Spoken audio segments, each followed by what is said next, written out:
சொல்லும் விதமாக அதை பயன்படுத்தலாம்.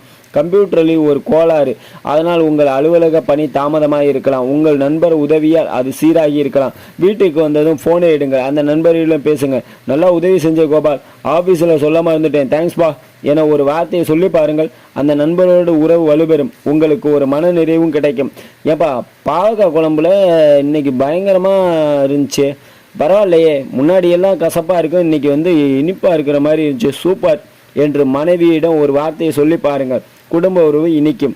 இது வரை அனுபவிக்காத புது போதையை உங்களுக்கு தரும். குடிப்பழக்கத்திலிருந்து விடுபட 7வதாக, குடிப்பழக்கம் வேண்டாம் என முடிவெடுத்தாதே. நடைமுறைப்படுத்தும் போது சில புதிய சிக்கல்கள் உருவாகும். நல்ல விஷயம். நீ என்ன பண்ணுறேன்னு செங்கல்பட்டில் ஒருத்தர் கேட்டார். நீ ரீகேபிட்டலேஷன் சென்டரில் போய் அங்கே பாரு என்று உங்கள் நண்பரோ உறவினரோ ஒரு அட்ரஸை நீட்டலாம். பாண்டிச்சேரிக்கு போகும் வழியில் உள்ள ஐயனார் கோயில் ஒன்றில் கயிறு கட்டி கொண்டால் குடிக்கும் எண்ணமே வராது என்று யாராவது சொல்லலாம். இதையெல்லாம் உங்கள் மேல் இருக்கும் அக்கறையின் காரணமாக அவர்கள் சொல்லியிருக்கிறார்கள் என்று புரிந்து கொள்ளுங்கள். அதுபோதும். அதே நேரத்தில் குடிப்பழக்கத்தை விடும் முயற்சியில் சொந்த காலில் நில்லுங்கள். நீங்கள் தான் அதை செய்ய போகிறீர்கள் என்பதை அழுத்தமாக நம்புங்கள்.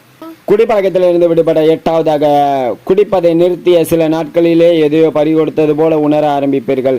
எதற்காக வாழ்கிறோம் என்பது ஒட்டுமொத்த மனிதர்களுக்குமான பொதுவான கேள்வியாக இருக்கும். பலருக்கும் இலக்குகள் இல்லை, வாழ்க்கையில் எதையாவது அடைய வேண்டும் என்கிற லட்சியமும் இல்லை, குறைந்தபட்சம் குடும்ப பொறுப்புகளை சரியாக நிறைவேற்றிக் கொள்ள வேண்டும் என்கிற எண்ணம் கூட இருப்பதில்லை. அதை பற்றி நீங்கள் தீவிரமாக யோசிக்க வேண்டிய நேரம். யாருக்காக எதற்காக வாழ்கிறீர்கள் என்பதை உணர்ந்து கொள்ளுங்கள். நீங்கள் வாழும் வாழ்க்கையின் அர்த்தம் என்ன என்பதை கண்டுபிடியுங்கள், அதை நோக்கி பயணிப்படுங்கள். குடிப்பழக்கத்திலிருந்து விடுபட 9வதாக, ஒரு மறுவாழ்வு மையத்தில் சிகிச்சை பெறாமலோ நிபுணர் யாரிடமோ கவுன்சிலிங் பெறாமலோ சுயமாக நீங்களாக குடிப்பதை நிறுத்தலாமா? நிச்சயம் நிறுத்தலாம். இருந்தாலும் அவையும் உதவும். திடீரென குடிப்பழக்கத்தை நிறுத்தும் போது அது உடலுக்கு சில பாதிப்புகளை ஏற்படுத்தும். பல ஆண்டுகளாக குடித்துவிட்டு திடீரென நிறுத்துபவராக இருந்தால் அவருக்கு உடல் நடுக்கம், மனப்பிரமை, இதயம் உள்ளிட்ட உடல் உறுப்புகளில் வலி கூட ஏற்படலாம். அதனால் மருத்துவ உதவி தேவைப்படும் பட்சத்தில் அதை தேடி போவதில் தவறே இல்லை. மருத்துவ உதவி பெறுங்கள். எதிர்கால வாழ்க்கை இனிதாக அமையட்டும். All the best. நண்பர்களே, நான் குடிப்பழக்கத்தை நிறுத்துவதற்கு உங்களுக்கு 9 பாயிண்டாக இந்த கருத்துக்களை நான் சொல்லியிருக்கேன். இந்த கருத்துக்கள் சில புக்கில் இருந்து நான் தொகுத்து எழுதப்பட்ட கருத்துக்களாக இருக்கிறது.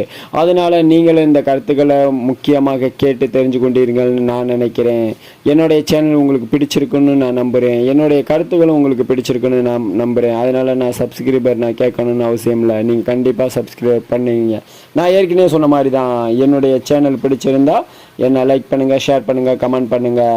அதில் சப்ஸ்கிரைபர் என்னுடைய கருத்து பிடிச்சிருந்தா நீங்கள் பண்ணுவீங்கன்னு எனக்கு தெரியும். நீங்கள் கண்டிப்பாக சப்ஸ்கிரைபர் பண்ணியிருப்பீங்க. தேங்க்ஸ்.